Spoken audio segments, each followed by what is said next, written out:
This is Samantha Wohlford. At first glance, nothing about her life stands out. She was married, spent time making YouTube videos, and lived what looked like a quiet, normal life. The kind of life that doesn't draw attention. But behind that image, her marriage to Ernie was falling apart, and not in a way anyone could see from the outside.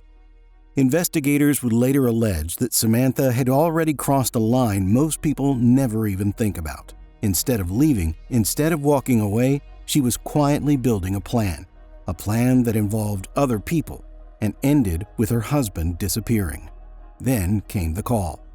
Panicked, frantic, barely holding it together, Samantha told her mother that strangers had broken into the house. They had tied her up, that they took Ernie. Within minutes, her family rushed over, and when they arrived, the scene looked exactly like she described. Samantha, bound, shaken, playing the part of a terrified victim. Police responded quickly. What looked like a violent home invasion had just turned into a missing person case. But something didn't sit right. Samantha was brought in to tell her story again, this time to detectives. And as they started asking questions, the details began to shift. Small things at first, then bigger ones. Because the more she talked, the less it sounded like a victim telling the truth, and the more it sounded like someone trying to hold a story together that was already falling apart. Yeah, I've got every officer available working on this tonight. Pop everybody in that's off. You need to help us. Haven't found anything yet? No, not yet. Let me see, you used to go by Wohlford, is that right? Is it Samantha Wohlford? What's your date of birth, Sam? 8/28/89. 8/28/89. Now, how long, he goes by Ernie Jr., is that correct? Or that's his, I guess, his birth name is Ernie Yeah. Jr. This 8/28/89. And like I say, his birth name was Ernie Jr., is that correct? Ernest. Ernest. Okay. Everybody kind of still calls him Ernie. Little Ernie. Little Ernie, like his dad. Okay. And he also goes by, was there a nickname? Dagon. Dagon? Okay. Where'd that come from? I don't know. Everybody assumes it's from the video game Mortal Kombat. Because there's a character in there called that, but he's supposed to be about it's not. He says it comes from some Greek style mythological being, but it's not Greek, like Norwegian or something. Fish god. Fish god. When did that come about as far as his nickname? Where'd that come After he got out of prison. When he got out of prison, he never went by his birth name unless it was for purposes. What did he go to prison for? Assault of an officer. Assault on an officer. How much time did he do? A little over a year. Now, was it county town, or did he actually go to the state penitentiary? Place in Dallas. Place in Dallas. How long have you and Ernie been together? 6 years. 6 years. Now, all the kids that were in the house tonight, are those all y'all's together, or is that? Younger 3 are. Younger. We got together when my daughters are 10 months old, my oldest daughters, and they'll be 7 next month. Okay. So you got how many kids all together? 5.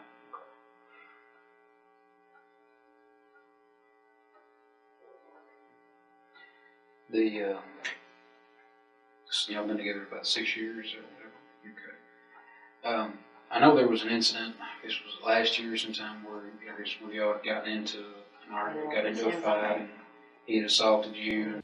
The detective starts with the basics, learning about Ernie, his nickname, his brief stint in prison for assaulting an officer. 6 years together, 5 kids. On the surface, it sounds like a complicated but ordinary family. Then the conversation shifts. A prior domestic assault report surfaces, and Samantha doesn't hesitate to lean into it. But those close to the family tell a different story, one where Samantha has a pattern of exaggerating and fabricating claims to draw sympathy and attention to herself. Slide the phone out of your hand, the phone wound up hitting, like it was the youngest one in the head, the baby? The middle one. Middle one. The youngest.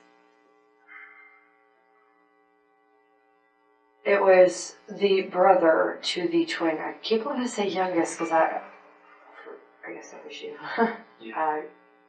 I don't know, Caden. I keep forgetting to add him. So but that he was the baby of the second set of twins. Okay.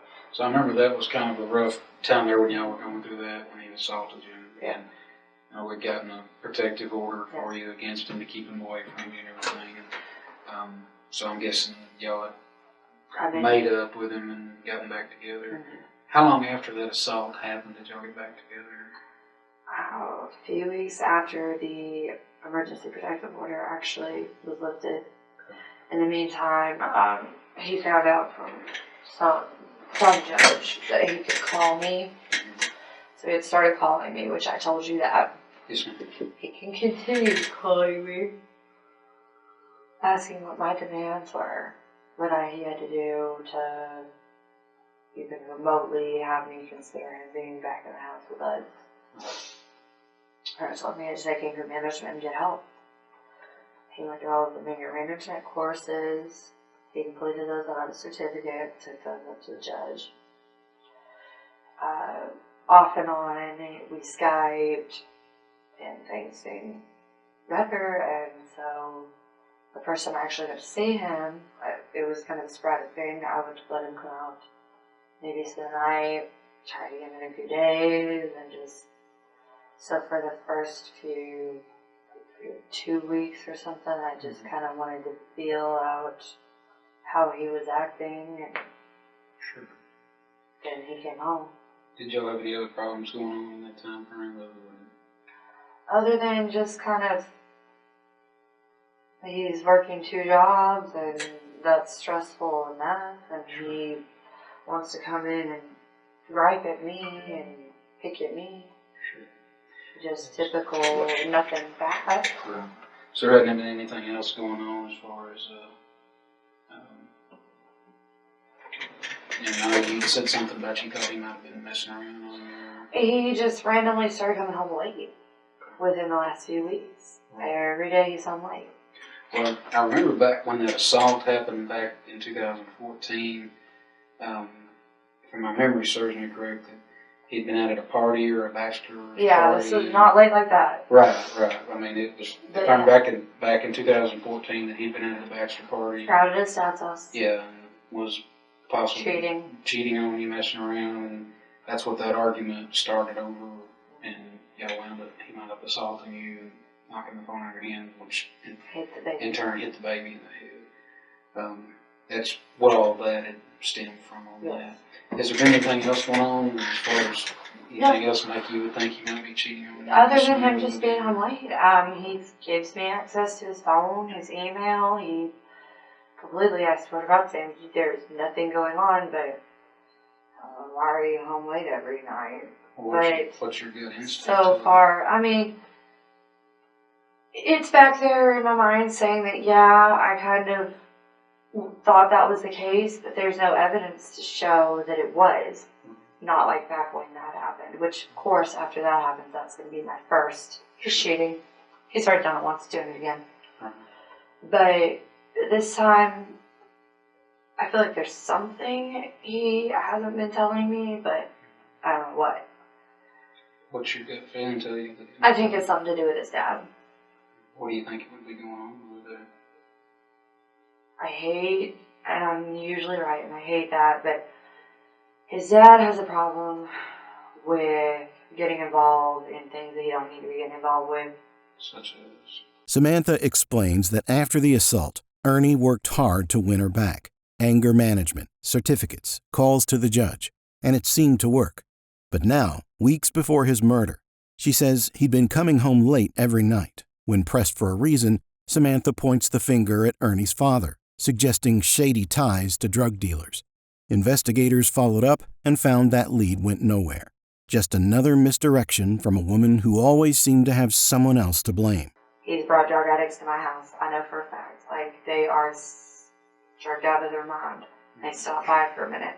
It's been since before the last time he came out, because when I found out his dad was lying to me that he knew his son was cheating on me at that party and he was lying to my face, I told him I didn't need anything to do with him after that. Sure.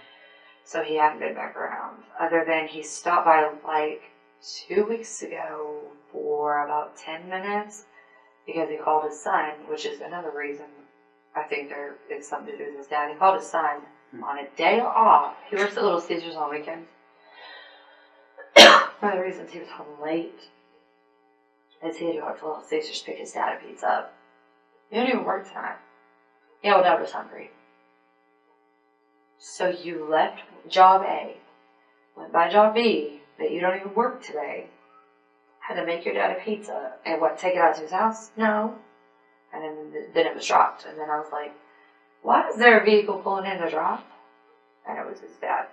Stopped by to pick up a pizza. The pizza that he made for him. Well, the bat factory ain't very far from his dad's house. It's in Talco. His dad's house is in Talco. And with all of the things I've heard about Ernie and all of the things he's let slip about how good he is at dealing, I almost wonder if he wasn't trying to get his son started as one of his little runners and slowly starting him in. I need you to drop this off over at such and such location. I need to drop this off at such and such location. And he was making drops for his dad and bringing him the money back. That's why he was so late every day. Has he been using any drugs? No. What about you? No. And I can take a test right now. So have you had in the past used any drugs? Me? No. Never been involved in cocaine, methamphetamines, No. nothing? No. Ecstasy, none of that? No drugs at all? Marijuana? Nope. I tried marijuana once, and it was not for me. I was like 15 and wanting to try things. I might have been 16. I was a teenager rebelling. And my parents always told me, no, don't do this. Sure.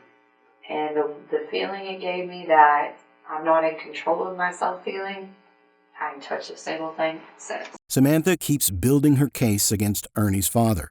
Drug addicts at the house, secret drops, Ernie being used as a runner. It's an elaborate story, and she tells it with confidence. But when the detective shifts focus and asks about drug use, something telling happens.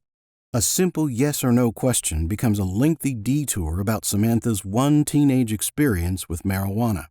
She's not here to find her husband, she's here to talk about herself, and she can't help it. Well, over the last few days, last week or so, how's everything been between you and Ernie and the last couple of weeks? Been okay?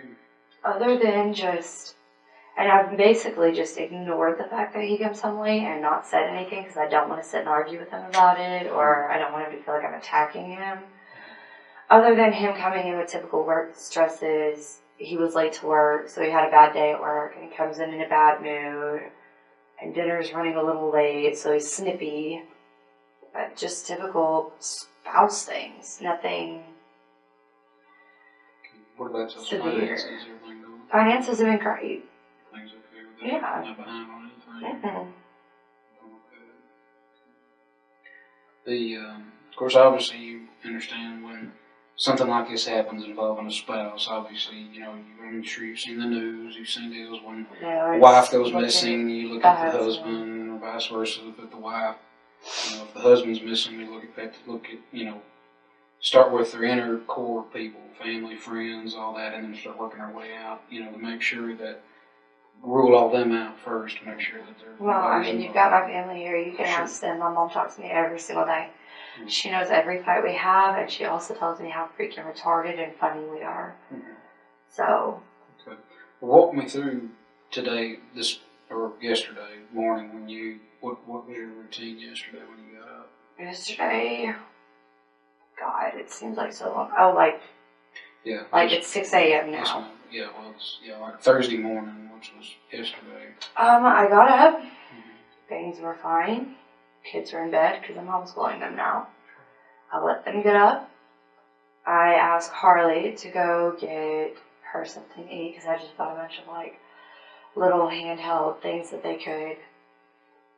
she could feed themselves breakfast because I don't go out and make breakfast. I'm not one of those moms. I'm not a morning person.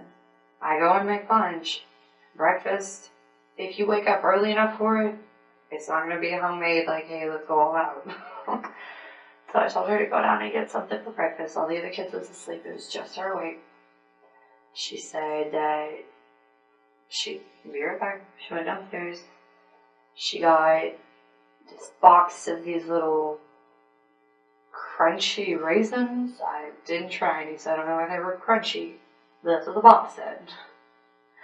Never heard of them. It was the first time we bought them. And she asked if she could have those for breakfast, and they're the individual foil packets. And I said, sure. If that's what you want, sit there and watch TV. I'm going to take a shower. So that same room that they were in, Silver was also awake.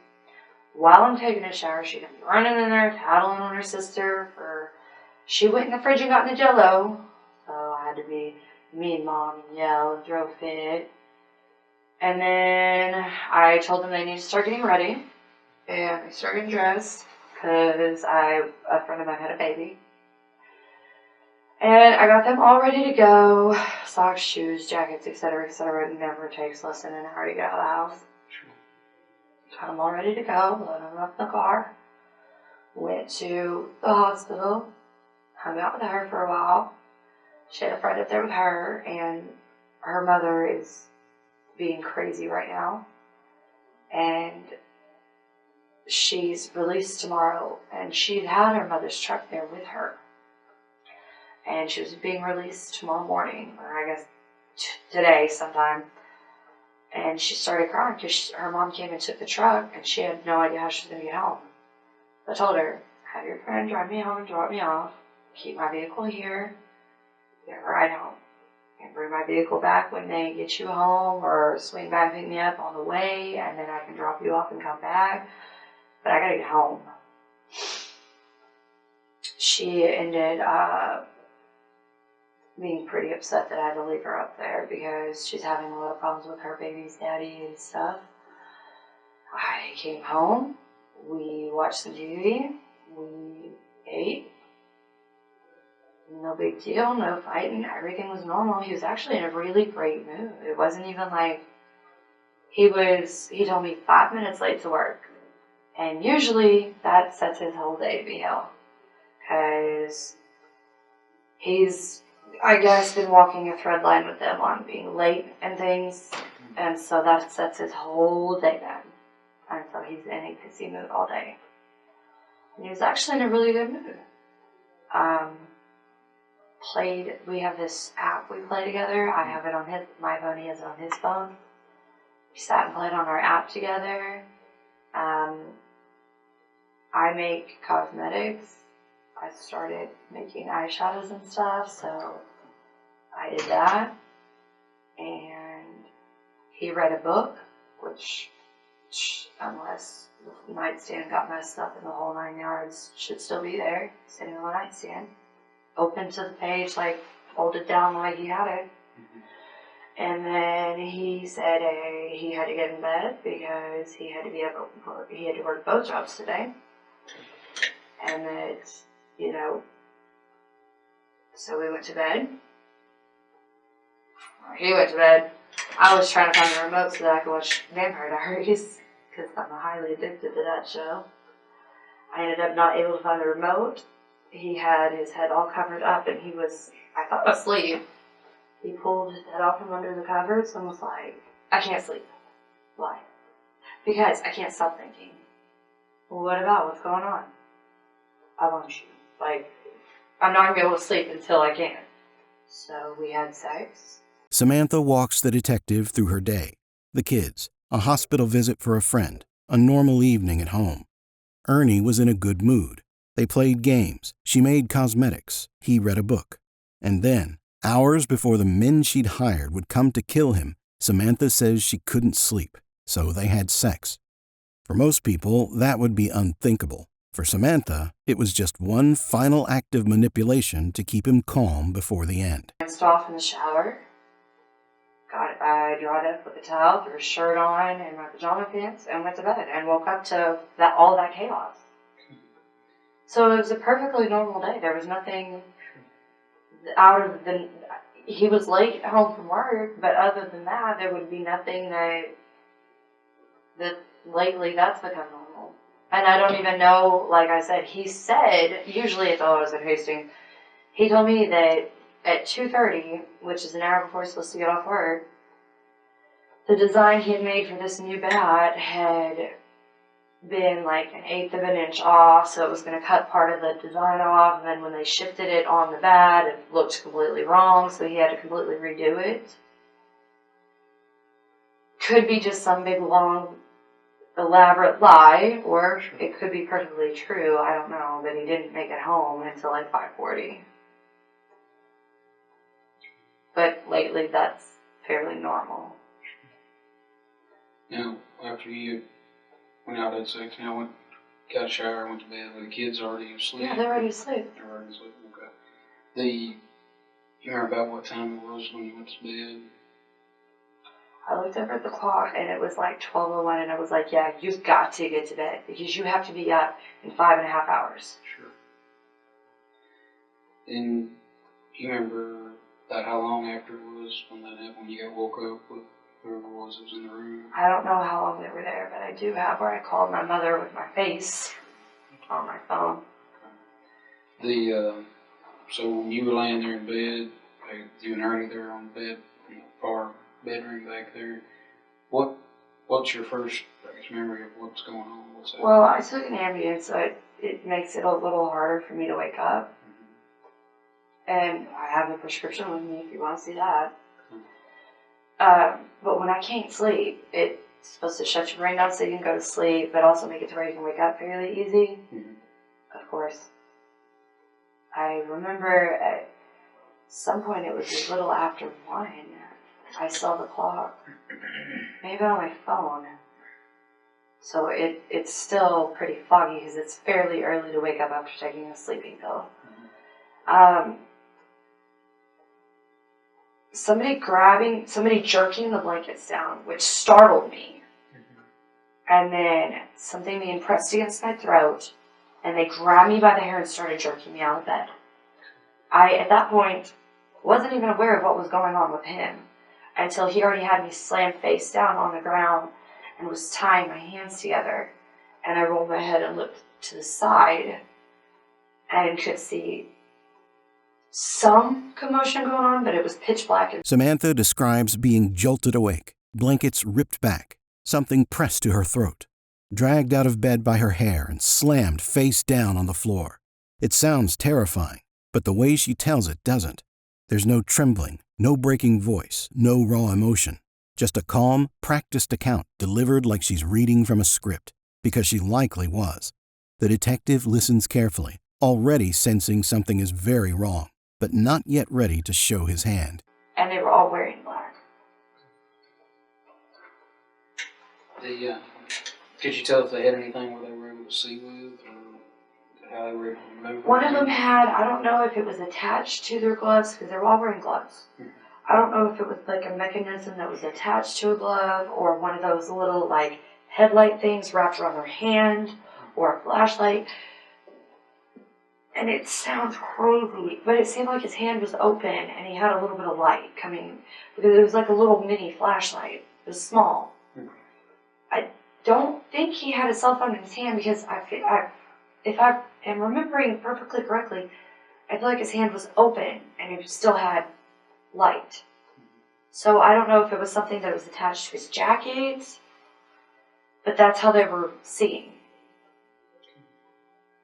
And he flashed it in my eyes at one point, which made seeing even harder, which is how I know for a fact, like, when he went like this and flashed it in my face, I swear his hand was open, so he wasn't holding on to something. And were they saying anything or doing anything when they came into the room? When they were dragging out, what were they saying, or what were they? The guy that was, it was all guys. I don't remember hearing a female voice. And to me, just a bunch of, shut up, bitch, don't make any noise, don't make me have to hurt you, blah, blah, blah, blah, blah, and hold still, hold your hands together. And I was trying to be as cooperative as possible because I didn't want to die. I'll do whatever you say, just please don't kill me, I've got kids. So when they drag you out of bed, what happens at that point once they drag you out of bed? Drag me to the bed and slam me down, floor face down, and press the blade that he had against my throat, in between my shoulder blades.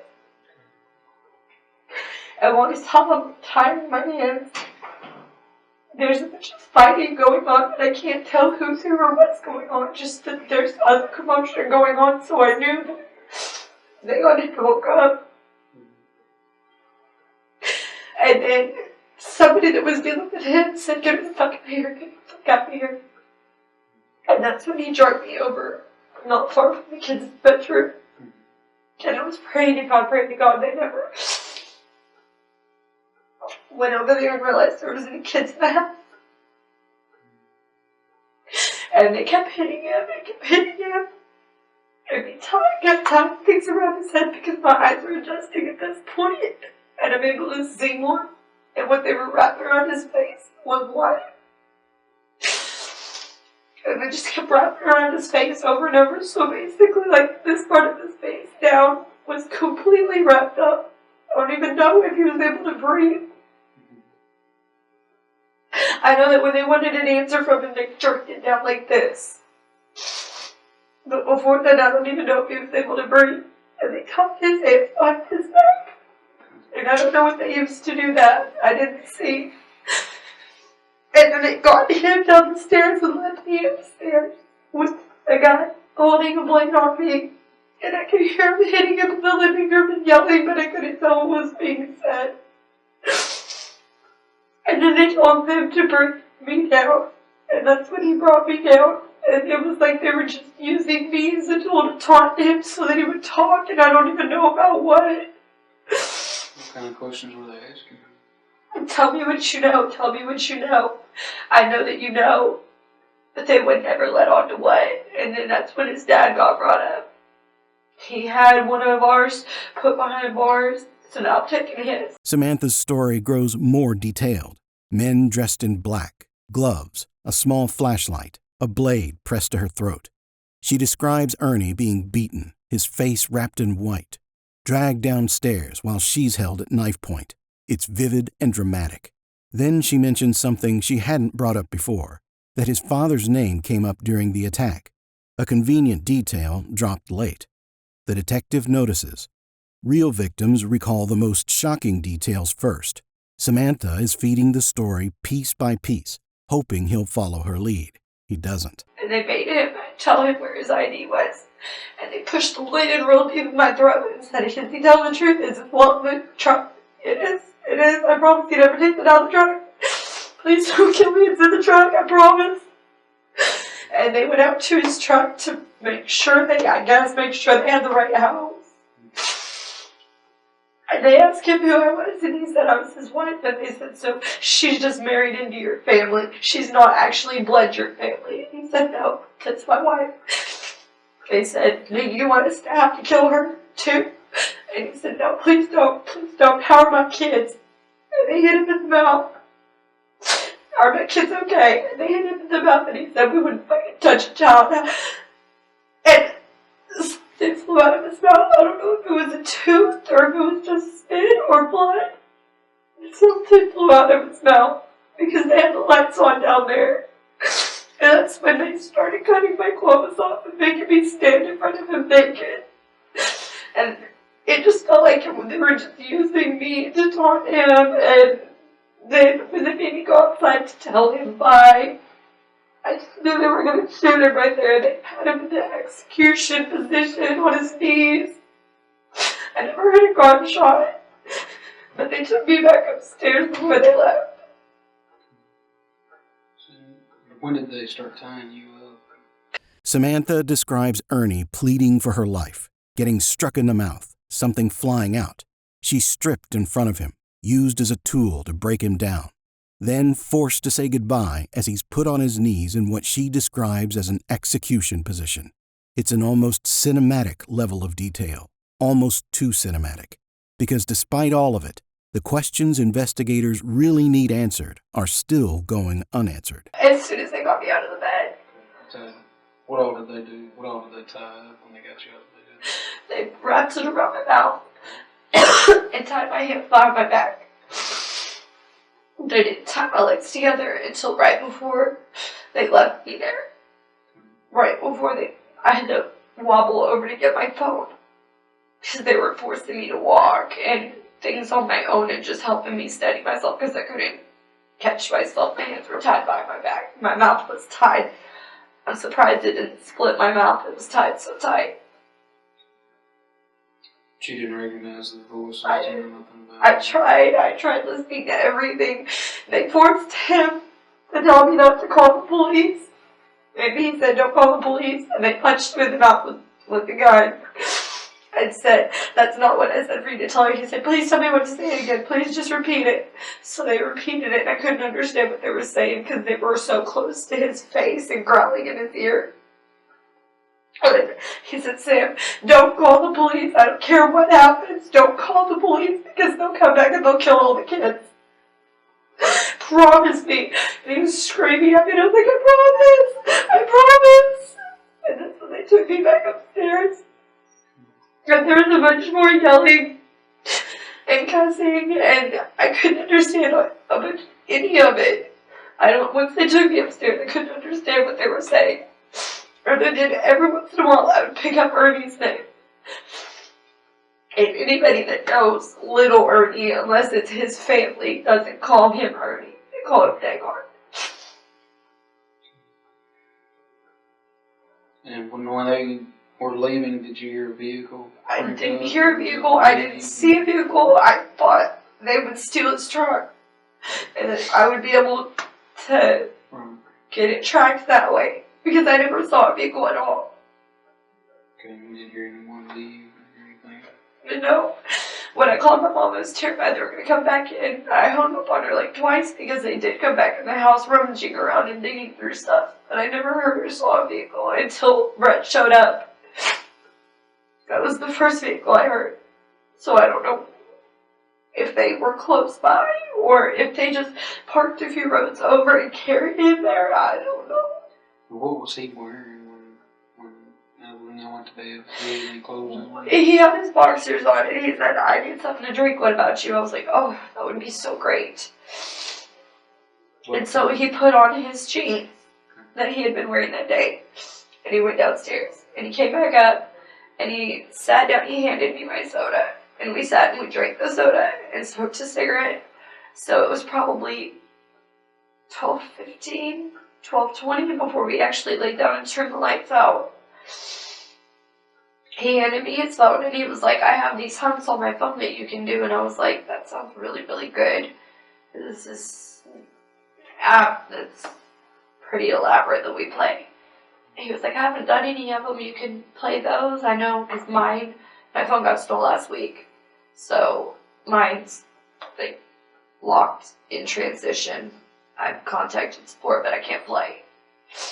So I downloaded the other version of it so that it doesn't mess up my version. Sure.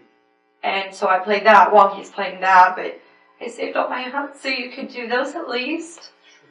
Because his tablet wouldn't charge for whatever reason. It wouldn't turn on. He dropped it and the button on it like dips it in, and now he can't turn it on that way. You have to like plug it in and unplug it for it to light the screen up for you to be able to swipe it. So he messed with that. He couldn't get it to come on, so I couldn't play it on there. And so I was like, okay, I'll do a couple of those, but I'm so tired. And he started laughing. He goes, I hear that. And then the cat came in and jumped in bed with us, and he started petting the cat, and I was like, yeah, I've done 3, and you have 5, plus you got a bunch in your inbox, and I'm really tired, but I appreciate you doing that for me. No. And when he come back upstairs, he had his pants on upstairs. And he didn't take them off before he got back in bed, which is fairly normal. I mean, he doesn't. These pants that he usually wears has this fuzzy lining inside, so they're similar to pajama pants. Fleece-lined cargo pants. And if he has to put his clothes back on before he goes downstairs or something, he just sleeps on them. Okay, so he doesn't, he can't. He didn't take those pants off. But the pants that are laying on the floor in the living room, those are his. Those are the ones that he had on. Yes. And when they drug you downstairs to see him, whatever, what did he have on? He still had his pants on. He still had his pants on? Uh-huh. Okay. You don't know why they took his pants off? No. I know there was yelling, but there's no way to see what's going on upstairs without trying to get over to the balcony, and I had somebody holding a knife on me and didn't want to draw any attention to the kids' room at all. Right. And the only place that you can see into the living room is right next to the kids' bedroom door. Now, did you hear anything at all that they were saying or what they were talking about as far as... Not when I wasn't in the room. Okay. When you were in the room, what were they talking about? What were they saying? Mostly just, your dad caused this. Keep this in mind. Your dad caused this. And then he would throw jabs at him about being a terrible husband or unappreciative of his life. You had a wife that loves you. Look at her face. Isn't she beautiful? Look how much she loves you. Look how much she... The detective zeroes in on the timeline of when Samantha was tied up, and she catches it, quietly adjusting her story so the sequence of events holds together. It's a small shift, but a telling one. She continues layering in details. Ernie's phone, the cat jumping on the bed, a soda and a cigarette, painting the picture of a perfectly ordinary night. Then comes a detail she can't explain. Ernie's pants found on the living room floor. She claims she doesn't know why they were removed. But what stands out most is what she says the intruders told Ernie, that he had a wife who loved him, that he was unappreciative. Even in the middle of a kidnapping, Samantha couldn't resist making herself the devoted wife. And he didn't want to look at me. And so they hit him again. I know you said something about some money or... Yeah. He said, what do I have to do? Please don't kill me. What do I have to do? And he said, $20,000. You want to know what you have to do? Can you come up with $20,000 in the next 5 minutes? And he's kind of laughed, which caused him to hit him again.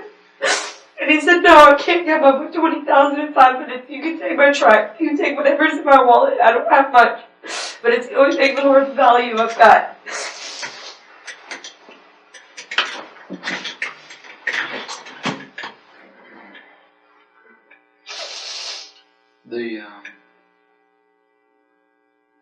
When their voice, think back, you're looking at these guys and you're remembering the sound of their voice. What did they sound like? What was they sound like? Black, Hispanic? One of them definitely sounded white. Like the ringleader that was making all the orders. One of them could have either been black or just raised in the hood. Because anytime he said anything, it was very gangster sounding. Very gangster sounding. He didn't finish his words. He had, instead of adding a G, it always ended in an N. And it just, the way he said things.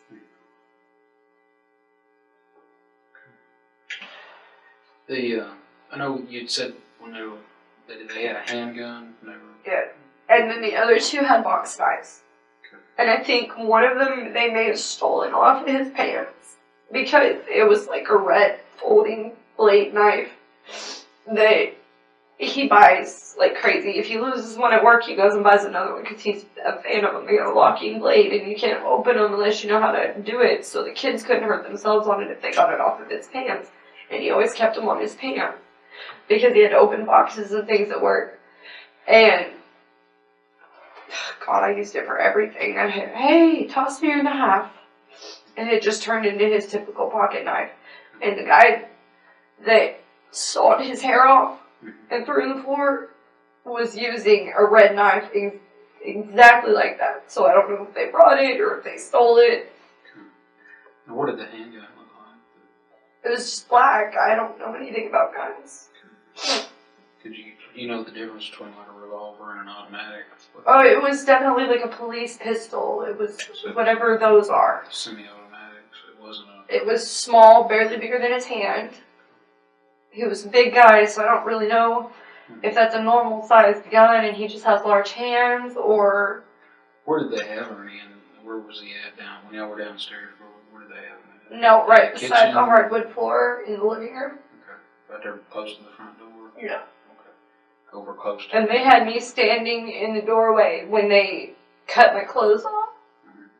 Right there in front of him, forcing him to watch, hold his head back and forcing him to watch. And you don't want anything to happen to your pretty little wife, do you? No, I don't walk right.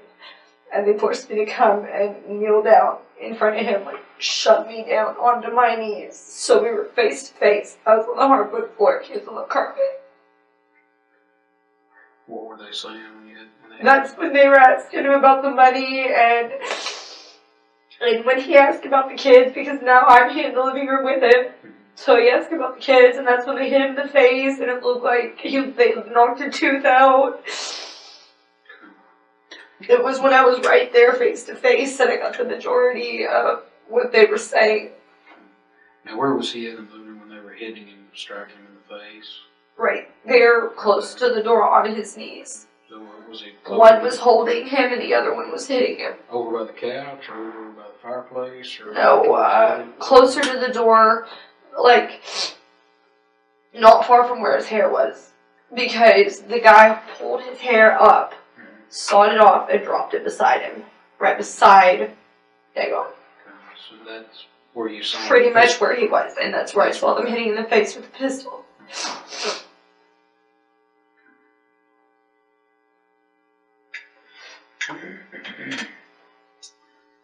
And you didn't hear weapon discharge or anything? No, like that? no, I would have lost it. But you didn't ever be able to leave?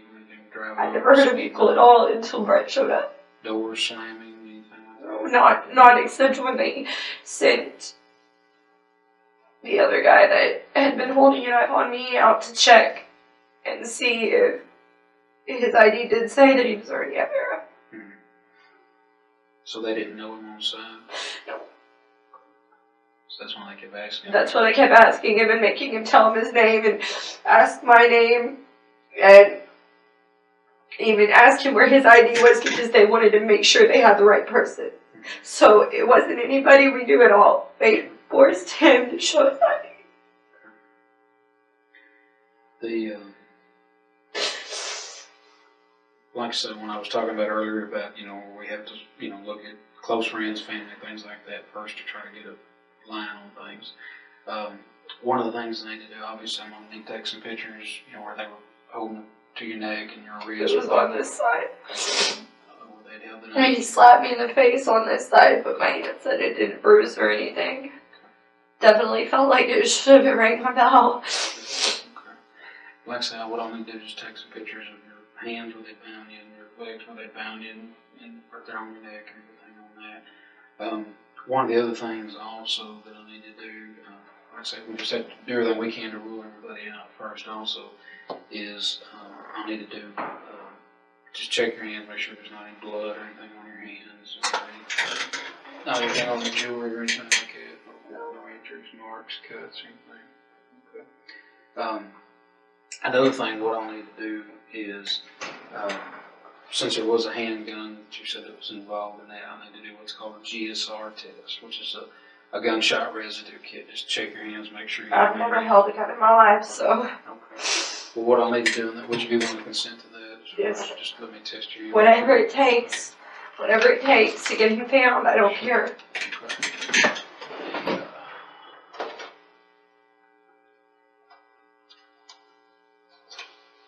We may have our problems, but I would never put him through this. Sure.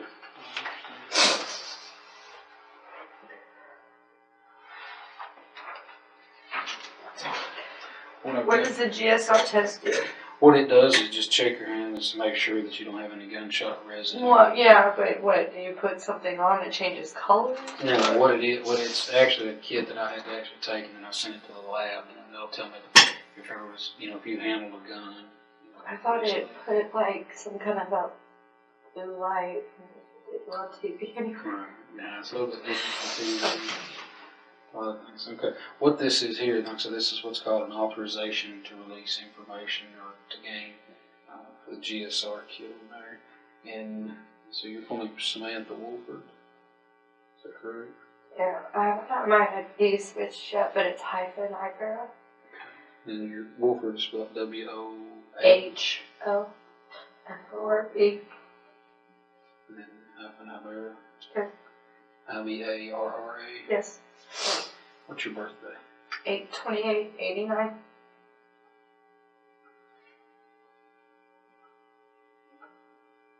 Please tell me this investigation's not going to take us long. It's the one of the break-in of my house. And your social security number? 630. Good. 141321. Samantha fills in more details: a $20,000 ransom, depictions of the men's voices, a red folding knife she thinks may have been Ernie's own. She describes being forced to kneel in front of him on the living room floor, face to face, as they pistol whipped him and cut off his hair. It's an incredibly detailed account for someone who claims she could barely see in the dark. Then the detective makes his move. Photographs of her injuries, a check for blood on her hands, and a gunshot residue test. Samantha agrees without hesitation. But it's her question about how the GSR test works that catches the ear. For someone with nothing to hide, she seems very interested in exactly what it can and can't detect. 1321.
Yeah, Ernie in for questioning.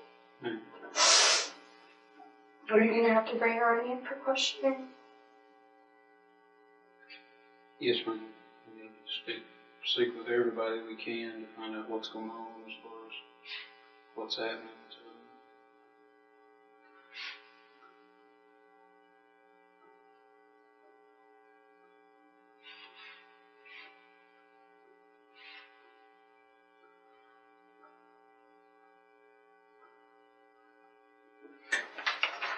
I just need your signature down here for me to sign it. What it is obtain a GSR kit for your hands, and then also photograph your injuries to your hands, your face, and your legs. Is there any injuries to my face? Well, I've just got to photograph it. My aunt said she didn't see anything, but it's for the right here's where they get me. Sure. I haven't even looked in the mirror.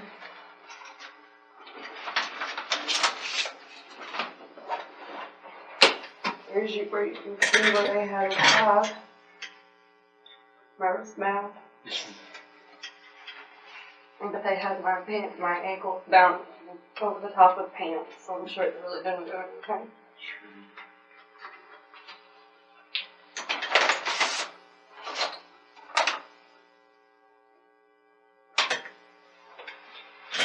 Left hand first.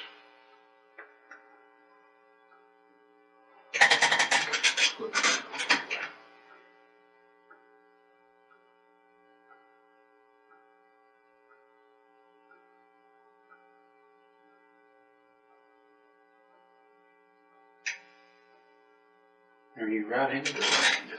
Right-handed.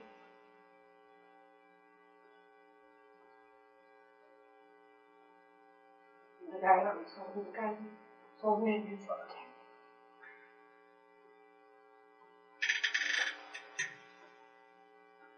Is that all? Mm-hmm. The same gun? Yes, ma'am. Just need your right hand now. That's it? Mm-hmm.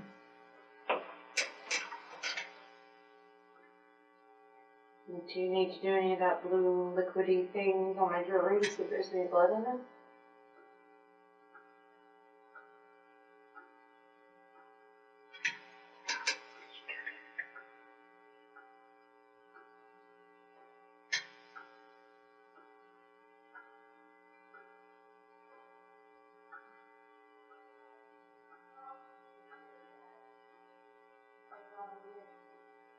So it says what, for gunpowder or gun oil or? There's lots of different components that are in bullets. Like a bullet, if a handgun's fired, there's quite a few different chemicals that make up the composition of a projectile or a bullet. And that's basically what that tests for, is to see if there's any what's called gunshot residue, which makes up a whole bunch of different type of chemicals. And what it'll do is it'll tell us if when's the last time you fired a gun? I never have. You've never shot a gun in your life? Oh, okay. I did one that was a fake gun on set of a show, back when they had that zombie film going on in Pittsburgh. Mm-hmm. But I only shot out paper rounds that turned into fire. But you never have actually fired an actual handgun or shotgun or any, no. Nothing. Never. What about Ernie? Does he own any weapons? Not that I'm currently aware of. He's a felon. He's not supposed to have that. Has he had anything in the past? Rifles, pistols, shotguns? His dad brought a handgun around like a year ago, and I didn't like it being in the house, so I traded it off to somebody for one of those Air hot tubs. Mm-hmm. And then he just let it sit there on the porch because he was mad at me for trading off the gun. So I gave it to my mother. If you just need, you can go ahead and take your jacket off for us and photograph. I don't know if they ended up cutting my shoulder at all when they were cutting the shirt off. I was pretty adrenaline filled. They cut along the neckline on the shoulder, on the shirt, and then got, screw this, and just jerked the whole thing off. What's right there on your face where they were hit? Yeah, right here. He open hand slapped me right here. Is there anything? Let me turn the head the other way from that. I mean, in general, I got my face shoved into a carpet, slammed down. On your hand, if you just get you holding out like that for me.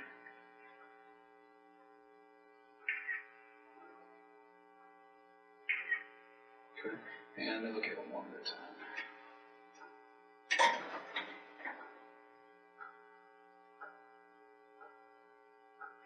Okay, you flip it over for me. Okay, and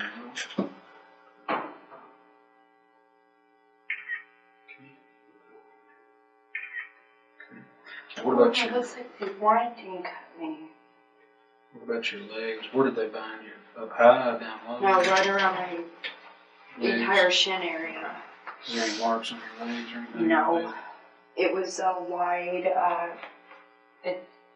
real wide stretchy material. Okay, and you'd have your, I guess your pants on. I had jump pants on. Okay. So.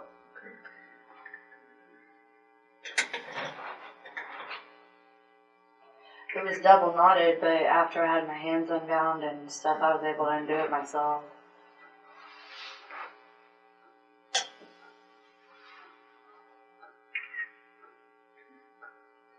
Did you have any other injuries or anything? No, mostly he just jerked me around by the hair a lot and pressed a knife against my throat. It really felt like he was just using me as a tool to force him to do what he wanted. Here, let me take some pictures of the top of your head there. Did he rip any hair out or anything? Yes, a lot. And I just pulled my hair back because it was... He almost had my complete... Oh, I had it in a bun. And he almost had my complete bun pulled completely out. Okay. So there's not any of it pulled out that you know of? Yes, he pulled a lot of my hair out. I don't know, like, if you can visually see it. But it was right here where most of it was pulled out.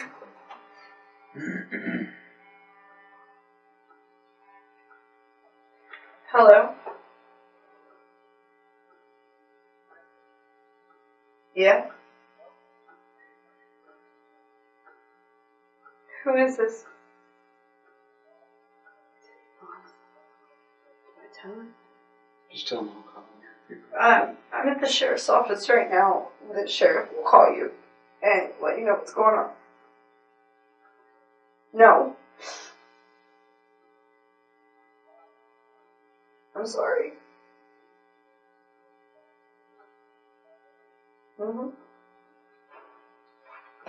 He said he's in jail? No.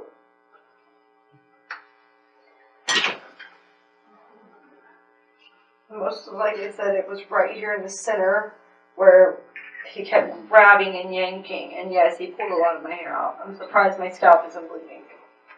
The detective turns up the pressure. Tracking dogs, phone records, forensic testing on her clothes, a polygraph.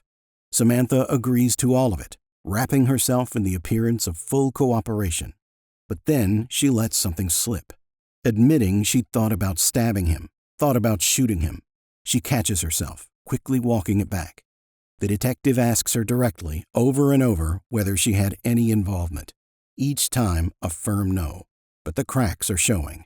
She drops a name, Luke, the man she claims held a knife on her upstairs. A name the detective will certainly follow up on.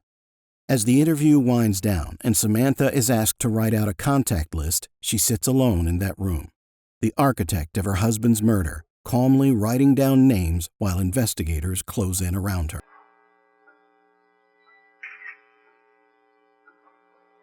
That's how he was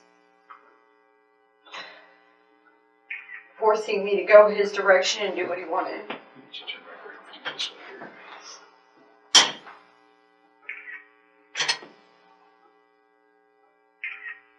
Just turn just a little bit that way.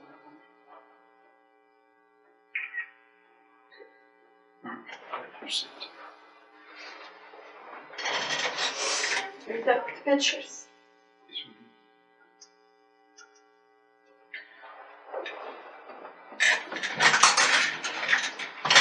So do they have a location thing? They haven't found anything else? No, ma'am, not yet. You have no idea who might have taken him, what might have been the... The only thing I can think of is his dad screwed somebody around and they were trying to get back at him. Okay. But you yourself, you didn't have any involvement in this? No. With nothing whatsoever? I had no idea that anything was going on until I was yanked out of bed. Okay. Have you been seeing anybody else? Or? No. Okay, so you haven't been... It's not another jealous boyfriend, nope. Nothing like that going on? Nope. Nobody that... No, when we decided to work things out, He's had access to my phone to go through my phone. And when y'all were split up, was there anybody? No, I'd go out and visit my mom a lot and go to the bar there. And I met quite a few people that were friends and stuff, but nobody that was anything special. Nobody that you were intimate with, anything no. like that would have some kind of an attachment to you no. or anything? And as far as you yourself, you didn't have any involvement in this whatsoever? No. You and Ernie didn't get into a fight? No. Things didn't get out of hand? No. You didn't shoot him, you didn't stab him, you didn't hit him with a bat? No. A piece of metal, kick him in the face, you didn't do anything to cause any kind of injuries to him? No. Okay. You're positive about that?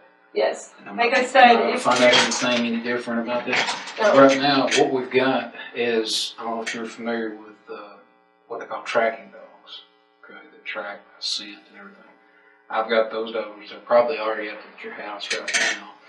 That came from the prison in New Boston. Okay, that's what I asked that guy. One of the other deputies was, "Can I give you some of his clothes? Go search the area where his cell phone pinged." They're going to be tracking that area where his cell phone. They're going to be tracking the area there at the house.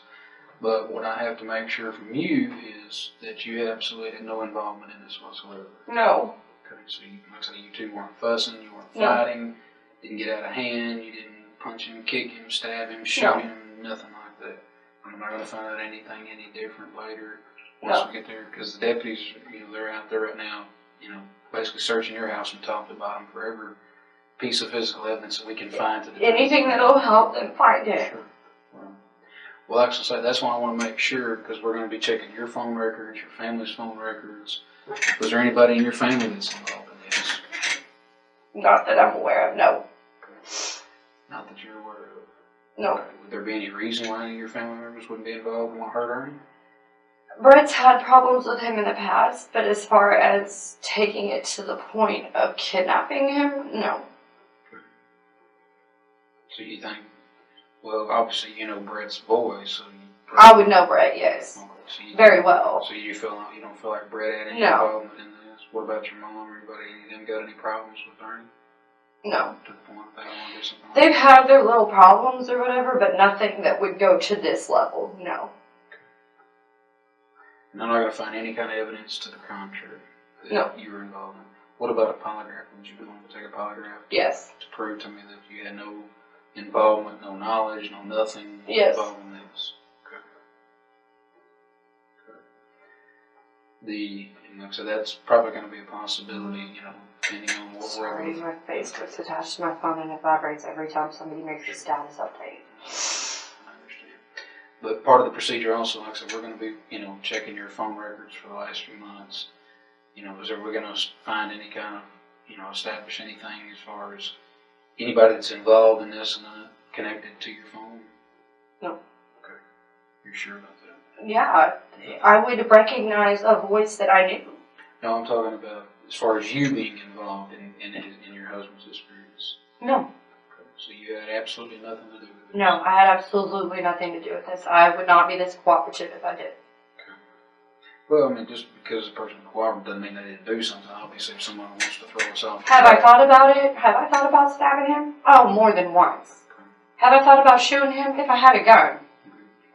The thought is, and I'm not going to say the thought hasn't crossed my mind. He's had me to the point that I wanted to kill his ass. And that's what happened last night? No. He didn't have you to that point last night? No. We were not fighting at all. So what would get you to the point where you want to shoot him or stab him? To see him lay his hands on my kids. When's the last time you did that? Back when I had him arrested. And he hasn't laid And his I hands? informed the cops then, he's got to stay away from me because after doing this to my kids... But he hasn't done No. that since? Okay. No, that was one of the stipulations on us getting back together. He is not allowed to discipline them at all. Okay. So as far as last night? No, we were getting along great. There was nothing. Okay. So I'm not going to find anything to the contrary to show nothing. Deputies aren't going to call me here in a few minutes and say, hey, look, what we found here on the scene's not matching what she's telling us. No. And the only thing on my phone that wouldn't say to the contrary is he sent me a text message that said, answer your GD phone. Because he said he called me over and over and over and over and over, and I wasn't answering when I was up at the hospital. But as far as last But then when I got, this was yesterday, and then when I got home, things were fine. I expected to walk into him being mad because he swears he called me a million times and I didn't answer. But when I walked in the door, things were fine. I hope you had fun, baby. And he was just so calm and happy and loving. Well, like I say, once the investigators are out there, they're not going to call me here in a few minutes and say, look, we found evidence out here in the country of what Samantha's telling you, that's what she's saying ain't what the scene's telling us. Because the scene's going to be able to, what you're telling me happened, and when they look at the scene out there, they'll be able to tell if that's what's going on. Okay. Now, as far as you haven't lied to me about anything, you haven't forgotten anything, nothing you need to change, nothing you need to tell me that's any different about what's going on than what actually happened out there. No. So you didn't lay your hands on her. You No. didn't touch her. You didn't have anybody touch her. No. You didn't have any involvement whatsoever No. in this. Not at all. And when the dogs come out there, they're not going to lead us out there, find them there in the house, under the house, in the woods around the house, anything like that. God, I hope not. I hope he's found alive. Sure. Well, I hope so too. But like I say, that's usually when we have things like this. Obviously because you were actually there when this happened, so that's why I'm having to ask you all these tough questions and being rough on you on this because I need to know the truth. I have to absolutely know the truth that you had no possible involvement in this whatsoever. No. You love her? I do. I wouldn't have gone back if I didn't. What all were you willing to do to help me find him? Whatever it takes. But you don't know where he is? No, I don't. I wish I did. You're positive? I'm positive. You have absolutely no idea where he's at right No, I don't. now. Do you know who we can call to find where he's at? The only one I can think is Ernie, because they kept bringing him up. Other than that, you Other than that, I have no idea. None. He doesn't have any friends. I don't go out much. The one friend that I do really have lives in Sulphur Springs. Right. I don't like drama. I don't like having outside chaos, so I just stay home. I'm just a stay-at-home mom.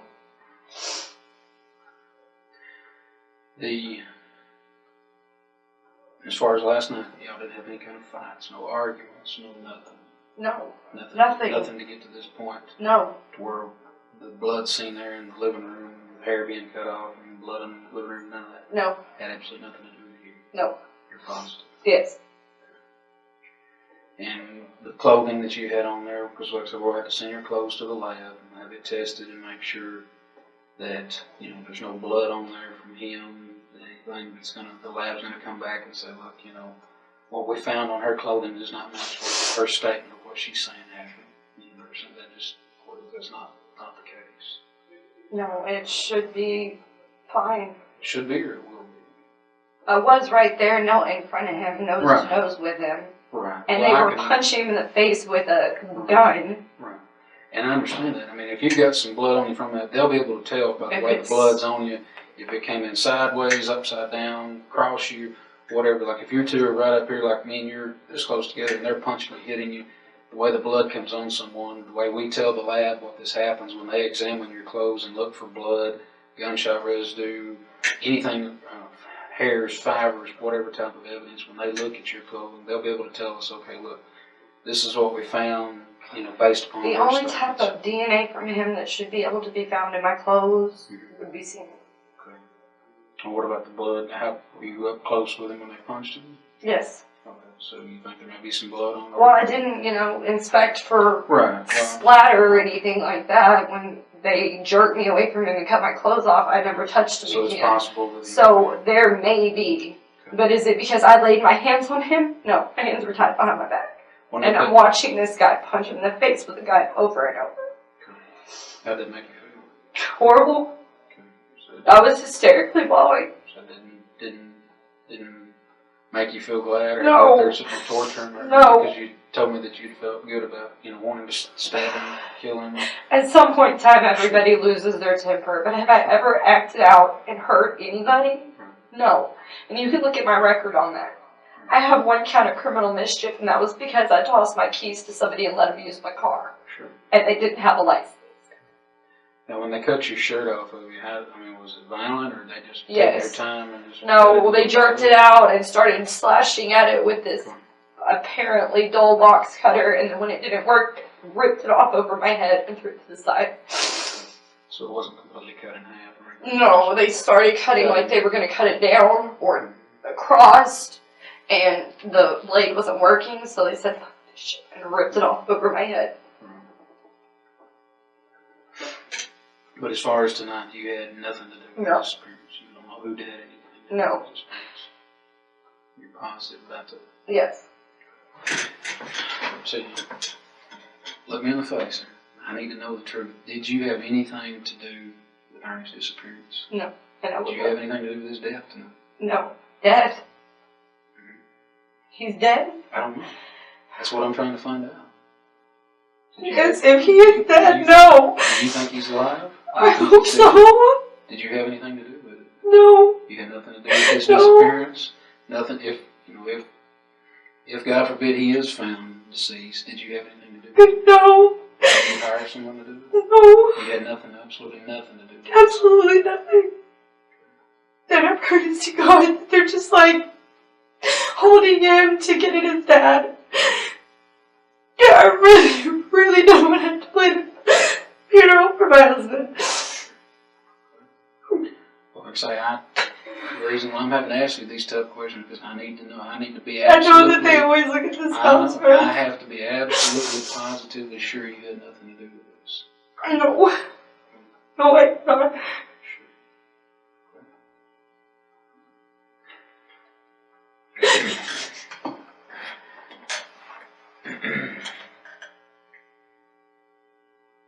there's not anybody that you can think of and I can call, talk to other than Ernie. That's the only person they brought up. The only thing That's the only thing they said that had any validity other than the other guy's name was, some guy's name was Luke. Okay. What did they say about Luke? He was upstairs. He was the one that had me at knife point. Okay, so that's the guy. And they said, Luke, I need you. Okay. And he left me upstairs. So you don't know anybody that I don't know any other names. Anybody that Dagon hangs out with named Luke? Anybody? No, he's only got like 2 friends, and one is named Josh, and the other one's name is Brandon, and we never see those unless we run into them in town. As far as if he's been hanging out with anybody, his sister and her boyfriend, Lainey.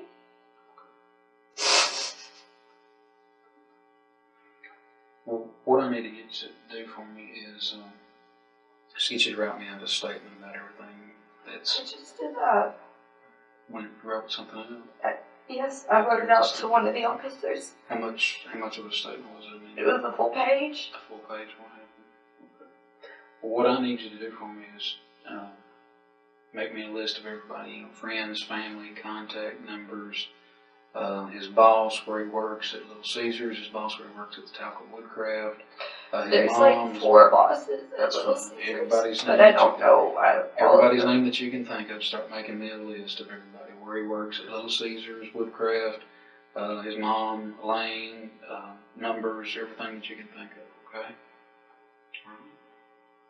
All right. I'm going to need to take this one for just a second, okay? And I'll bring it right back to you, okay? Okay. Okay. And what I get you to do for me also is just take this right here, and like I say, just start writing down everybody you can think of, his bosses, where he works, phone numbers. Why do you need my phone? And I just got to check it real quick. Okay. And just start thinking of everything that you could possibly think of, friends, families, everybody that I can contact that might be able to help us track him down and find out where he's at. Okay? Need something else to drink or anything? My mom brought me something to eat and she's here, so... I don't know any numbers without my phone. Okay, well I'll bring it back to you. If you can just start making a list. I can't. The only number I've memorized is my mother's. Okay, well if you can just make a list of names for me, friends, families, parents, everybody. The performance Samantha put on that night didn't hold up for long. Hours into the investigation, she finally cracked and revealed that she actually knew the men who had taken Ernie, and that they had used her own Chevy Equinox to do it. Information she had sat on while investigators were desperately trying to find her husband alive. Ernie had been driven to a remote location in Camp County, beaten repeatedly, pistol-whipped, and then shot once in the back of the head. He never had a chance.